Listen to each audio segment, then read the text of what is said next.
것이라고 확신합니다. 이번만큼은 저를 딛고 검찰개혁이 확실히 성공할 수 있도록 국민들께서 끝까지 지켜봐 주시길 바랍니다. 감사합니다. 문재인 대통령은 조국 법무부 장관의 사퇴와 관련해 결과적으로 국민들 사이에 많은 갈등을 이야기한 점에 대해서 매우 송구스럽게 생각한다. 이렇게 밝혔습니다. 청와대에서 열린 수석 보좌관 회의 중 문 대통령 발언 들어보시겠습니다. 조국 법무부 장관과 윤석열 검찰총장의 환상적인 조합에 의한 검찰개혁을 희망했습니다. 꿈같은 희망이 되고 말았습니다. 결과적으로 국민들 사이에 많은 갈등을 야기한 점에 대해 매우 송구스럽게 생각합니다. 오늘 조국 법무부 장관이 발표한 검찰개혁 방안은 역대 정부에서 오랜 세월 요구되어 왔지만 누구도 해내지 못했던 검찰개혁의 큰 발걸음을 떼는 일입니다. 언론 스스로 그 절박함에 대해 깊이 성찰하면서 신뢰받는 언론을 위해 자기 개혁의 노력을 해주실 것을 당부드립니다. 광장에서 국민들께서 보여주신 민주적 역량과 참여 에너지에 대해 다시 한번 감사드립니다. 김용민 라이브. 지난 금요일 한겨레 21의 단독 보도. 김학의 전 법무부 차관의 스폰서인 건설업자 윤중천 씨가 윤석열 검찰총장에게도 접대했다고 진술했다. 그런데 그 진술을 검찰이 묵살했다. 이 내용과 관련해서 주말까지도 공방이 이어졌는데요. 이 보도가 나간 이후 검찰은 사실 무근이라고 밝히면서 보도한 기자와 관련자들을 고소했습니다. 이와 관련해 대검 과거사 진상조사단의 총괄팀장을 맡았던 김영희 변호사는 윤중천 씨를 면담하고 진술을 받아냈던 당시를 회상했는데요. 핵심은 최종 보고서에 윤석열이란 이름이 있었느냐 없었느냐. 사회자 질문에 김영희 변호사는 자세한 이야기를 풀어놓았습니다. CBS 라디오 김현정의 뉴스쇼 인터뷰 일부입니다. 이 말을 뒷받침할 수 있는 객관적인 증거는 없었고 중요한 거는 면담 보고서나 또 최종 보고서에까지 저희가 이 내용은 다 담았기 때문에 그러니까 첨부한 면담 보고서에만 한 줄 있는 게 아니라 최종 보고서에도 이름은 있어요? 분명히 포함이 되어 있습니다. 그럼 이제 이것이 올라간 면담 보고서와 최종 보고서가 위로 올라갔는데 검찰 차원에서 조사되지 않고 정말로 덮인 건가? 수사 내용에 대해서는 알 수가 없습니다. 어떻게 됐는지. 그 후로는 어떻게 됐는지. 네. 근데 뭐 여한섭 지검장이 밝히기로는 우리가 뭐 알아봤으나 더 이상 신빙성이 없는 이야기 같아서 마무리가 됐다. 더 이상은 나가지 않고 뭐 가짜 진술로 마무리가 됐다라고 금요일에 국감에서는 말씀을 하시더군요. 그거는 수사단의 판단이니까요. 윤석열 검찰총장과 건설업자 윤중천 씨 그리고 별장. 이 보도와 관련해 당시 검찰 과거사위원회 위원인 김용민 변호사도 팩트체크를 해주었습니다. TBS 라디오 김어준의 뉴스공장에서 김용민 변호사는 윤석열의 이름이 등장하는 면담 보고서가 존재했느냐 이런 질문에 최종 보고서에 한두 줄 있었다. 당시 수많은 법조인들 이름이 등장했다. 구체적인 다른 내용은 없었다. 이렇게 말했습니다. 들어보시죠. 말씀하신 것처럼 윤중천이 윤석열 당시 이제 아마 검사장이었을 것 같은데 윤석열을 안다라는 정도의 얘기가 있었던 것으로 제가 기억합니다. 한두 줄이었던 것 같은데 내용이 구체적인 게 없고 당시에 이제 수많은 법조인들 이름이 나오면서 그 중에 한두 줄이 끼어 있었던 것 같은데 내가 누가 알고 있다.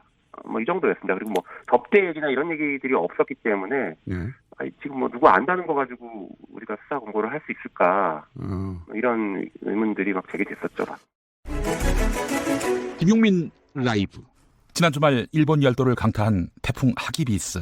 곳곳에 피해가 속출했는데요. 문제는 거대한 물폭탄에 후쿠시마 원전의 방사성 폐기물까지 유실됐다는 것입니다. 그리고 아직도 행방을 찾지 못하고 있는데요.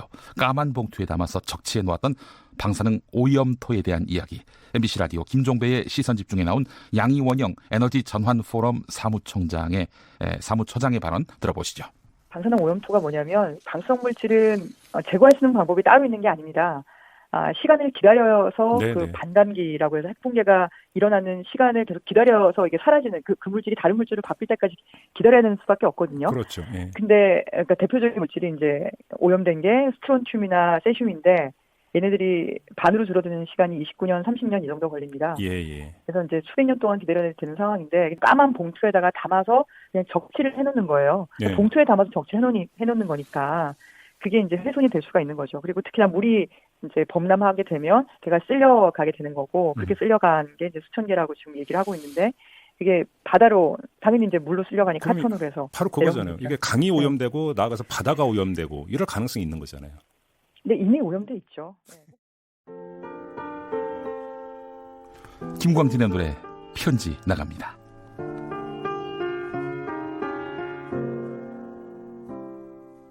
여기까지가 끝인가 보. 이제 나는 돌아서겠어. 멋진 노력으로 인연을 거슬러 괴롭히지는 않겠어. 하고 싶은 말, 하려 했던 말 이대로 다 남겨두고서 혹시나 기대도 포기하려 하오. 그대 부디 잘 지내시오.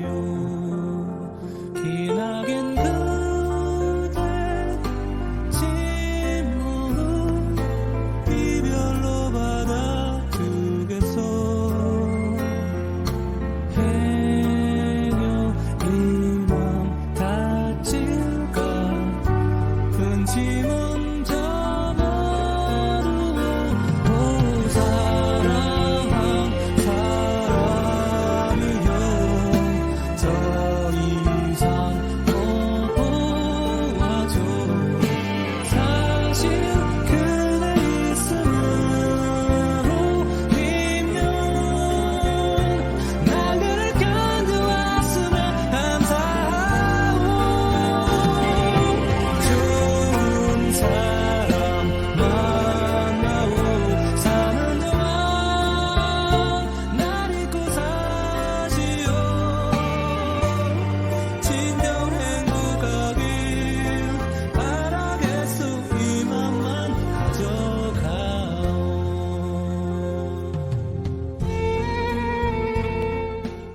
김용민 라이브 함께하고 계십니다. 이 충격적인 속보가 들어왔네요. 가수 겸 배우인 설리 씨가 숨진 채 발견됐다는 연합뉴스 보도입니다. 오늘 낮 3시 21분쯤 경기도 성남시 수정구에 있는 전원주택 2층에서 설리 씨가 숨져 있는 것을 매니저가 발견해서 신고했다고 합니다.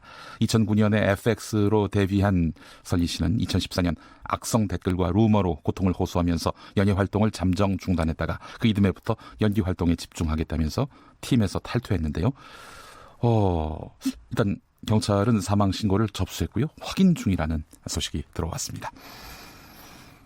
1936번 쓰시는 분 휴대전화 뒷번호 안녕하세요 김용민 아저씨라고 해야 되는데 김용만 아저씨라고 하셨습니다. 예, 김용민입니다. 이름을 좀 정확하게 알아주시면 감사하겠습니다. 저는 고2 여학생입니다. 학원 가기 싫지만은 그래도 열심히 공부해야겠죠. 우리 각자 위치에서 최선을 다해용 이렇게 말씀하셨습니다. 네, 그럼요. 아이고 힘드신 시간인 줄 잘 압니다. 능히 극복하실 줄 믿고 응원하겠습니다. 교통정보센터 가보겠습니다. 김은아 씨. 네, 이 시각 교통정보입니다. 고속도로는 수도권 위주로 교통량이 빠르게 늘었습니다. 중부내륙고속도로는 작업 때문에 정체되는 곳들이 많은데요. 양평 방향 괴산 부근에서 두정터널 사이 2차로에서 작업하느라 괴산나들목 일대 4km 구간에서 정체고요. 충주분기점 부근에서 여주분기점 사이로도 1차로에서 이동하면서 작업하고 있습니다. 이 영향으로 감곡나들목 일대 6km 구간에서 밀리고 있습니다. 반대 창원 방향 감곡나들목 부근 4km 정체와 충주분기점 부근 2km 정체 역시 작업 때문이고요. 서울외곽고속도로 판교에서 구리를 지나 일산 쪽으로는 구리-남양주요금소 갓길에서 화물차 관련 사고가 났는데요. 광암터널 부근에서 구리-남양주요금소까지 9km 구간에서 정체가 더 심해졌습니다. 경부고속도로 부산 방향 충청권 천안휴게소 부근 갓길에서 고장난 승용차를 처리하면서 목천나들목에서 옥산분기점까지 5km 구간에서 밀리고요. 이전에 수도권에서는 한남에서 서초 사이와 신갈분기점에서 수원까지 막히고 있습니다. KBS 교통정보센터였습니다. 안녕하세요. 정통음악방송 DJ 주진우입니다. 제가 듣는 라디오 프로그램은요, 김용민 라이브쇼.